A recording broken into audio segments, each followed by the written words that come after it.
Hello, fellow golfers. This is Tim. I'm just going to review, because some of you have asked, how I use the electronic EP Caliper software in my daily workflow. So I'm going to open up the software, and if you've done this for the first time, you go down to the lower left-hand corner to the Windows search bar and enter in EP Calipers. When this comes up, just click on it and the software opens. Now, just a little housekeeping suggestion. What I think believe works well for me is if you go down here to your toolbar and you'll see the icon. If you just hover over it, it says EP Calipers. Right click on it and hit Pin to Taskbar. That way, when you close it, it will stay down here in your taskbar, and then you can just click it whenever you need to open it again. Now, the other thing I would suggest you doing is go to Tools, click on Options, and one thing I would change is the caliper color. The default comes up as a royal blue, which is very similar to the color Medtronic uses in their ILR tracings. Abbott and Biotronic use black. I like more of a contrast between the caliper color and the ILR tracing color. So if you click on blue, then slide over to the downward caret, click on that, and I'm going to change that from that royal blue to more of a scarlet red. You can also have a color that will cause it to change, the caliper to change colors when you click on it. I don't like that. I like to keep it the same color. So I'm going to keep them both red here and click on OK. Now that housekeeping stuff is done and we can start moving on looking at tracings. So I'm going to open up Teams, and here there's a tracing to review. So I'm going to click on it. And what I like to do is, not just because I'm old and I need to see things bigger, I like to increase the magnification, usually take it up to about 200 on the screen I'm using here. So I get a good clear view of the tracing, and then come down once again, hover over, bring this back up. And just as a little disclaimer, I'm showing you how I use this in my daily workflow. This is not a full tutorial on using the entire software functionality. This is just how I use it when I'm reviewing tracings. So click on Tools again, but this time I'm going to click on Transparent Window. And then I'll minimize the main software box. So here's the transparent window that we're going to use. And intuitively, it says add caliper, so we're going to do that. What pops up now is time caliper, amplitude caliper, and angle caliper. We're going to click time. We don't usually measure amplitudes, and the angle is if you're looking at measuring the angles of T waves for Brugada syndrome, not even gone close to that. So I'm going to click on OK for a time caliper, and here it appears. Now, as you can see, it sort of looks like a capital letter H or old football goalposts. And if I click here on the crossbar, I can pull it around. If I click above the crossbar here, I can stretch it out to the on the right hand side and switch it out to slide it out to the left hand side also. But the first thing I would suggest you do is calibrate it. So it says here 119 points. Well, we don't really measure points in electrophysiology. We measure in milliseconds. So I'm going to take the left hand and just put it on one of the black vertical lines, and then take the right hand side and count across here 200, 400, 600, 800, 1000 milliseconds. Right, that looks pretty good. Okay. And then go to calibration, set calibration, and it says enter the calibration measurements including units. The default is 1000 milliseconds, and that's what we want. We'll click on OK.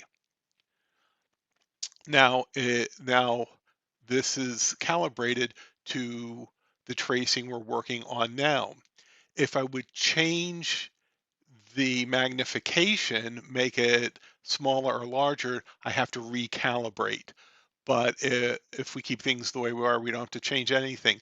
In fact, if I add a caliper, another time caliper, okay, um, it's already calibrated.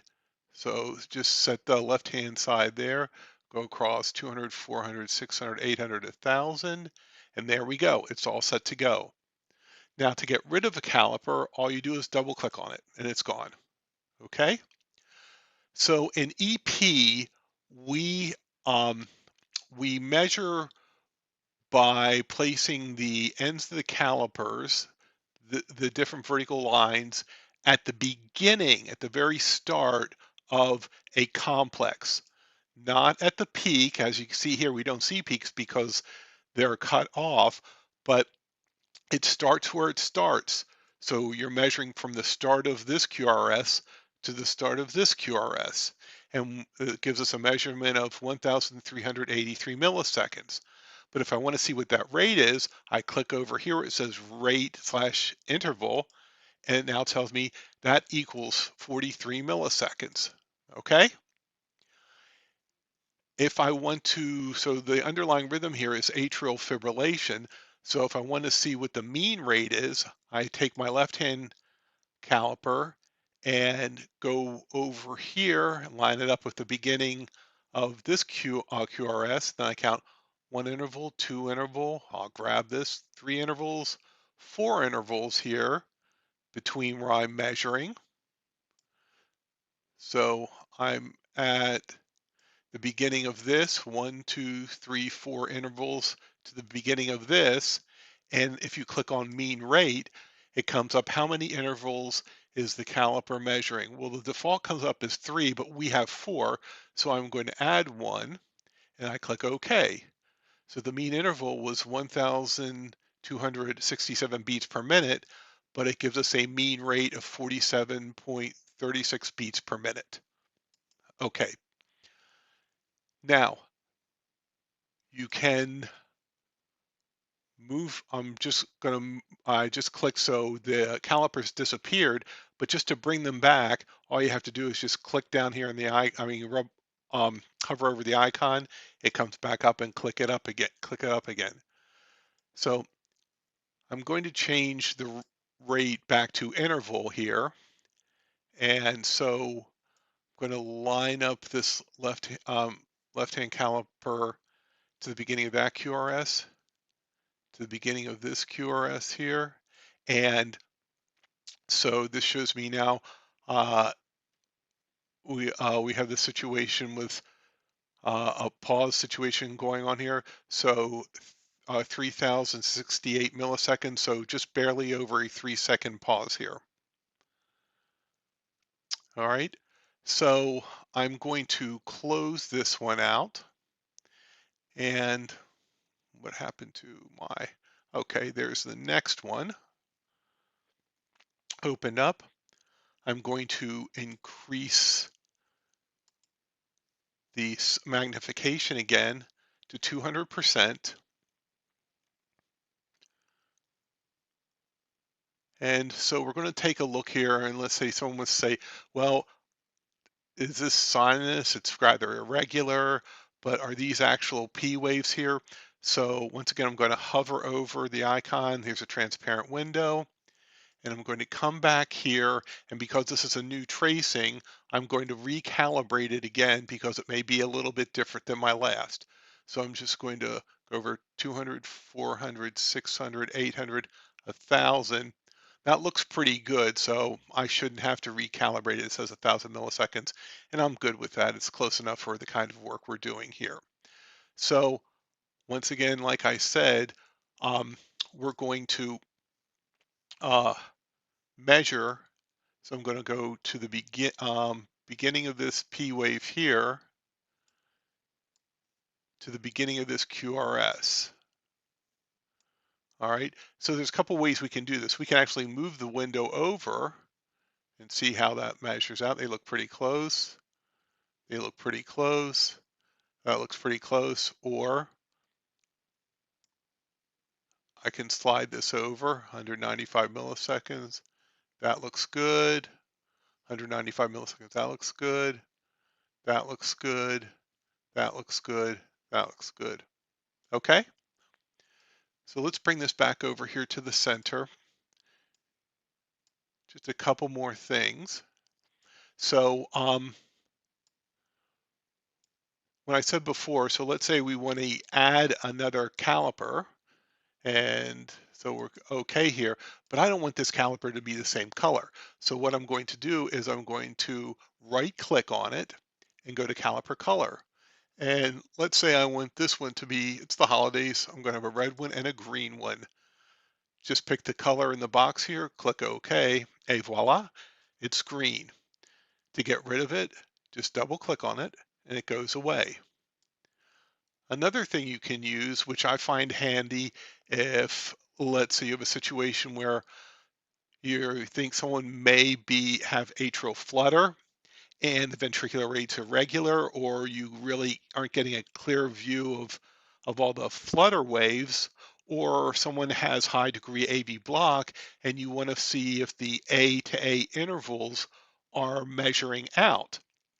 So what you can do is I'm just going to set this sort of here in the center, and so we're going to say, so here's the beginning of this P wave here, and here's the beginning of this other P wave right here. Now, do these march out? Like, is this a P wave here, or is this a P wave here? Is this a P wave here? So if you right click and go to marching caliper and click on that, it goes out in both directions, the same interval, to see if things match up. Well, these sort of don't match up, so no, this isn't a heart block or a flutter, but this I just want to show you what you can use as a way to track the different rates out. Okay? If you have any questions or like me to review anything else, just let me know. Thanks a lot.